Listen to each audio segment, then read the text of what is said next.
Hola, my name is David Garcia Lorca. Lavas Lavas!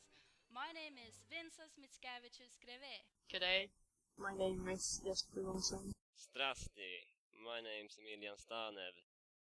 Hello, my name is Cornelia Funke. Ciao, my name is Italo Calvino.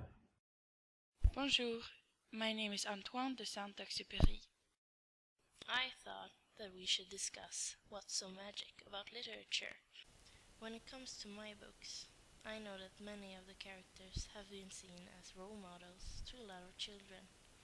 My books have helped the children to grow as human beings.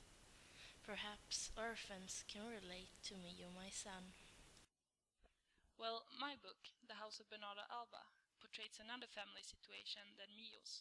While the book about Mio is seen as a role model, my book should rather be seen as an example of how you should never let the loyalty to your family become bigger than the love towards it. Speaking of love, my book, The Peach Thief, is about forbidden love between a married woman whose husband is at war and a prisoner. The affair is being kept as a secret, and due to a misunderstanding the prisoner gets out, which leads to that the woman takes her life in grief.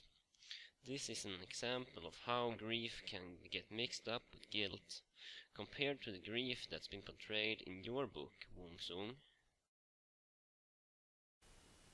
Yes, in my short story, The Last Day, the grief that the protagonist feels leads to fear instead of guilt. The message is very clear, that one should never drink and drive. The atheists discuss whether there is a heaven or hell after death, or if we create our own heaven or hell on earth during our lives. He suggests that heaven is when we reach a certain age and we are not busy with work and such no longer, but can actually take ourselves time to live. While your book, Revier, portrays the view of death, my book, Wind, Sun and Stars, questionizes the human existence, and also time and space. It's both an emotional journey we get to follow, but also a journey to a foreign land. Can one compare this to your novel, The Non-Existent Night, Calvino? Yes, Wind, Sun and Stars brings up the human existence, while my book portrays the non-existence. It tells the story of a superior knight that doesn't really exist.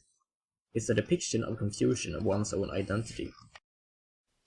Both our book, Calvino, is based on fantasy worlds, while your novel contains the issue of how we create ideals impossible to achieve.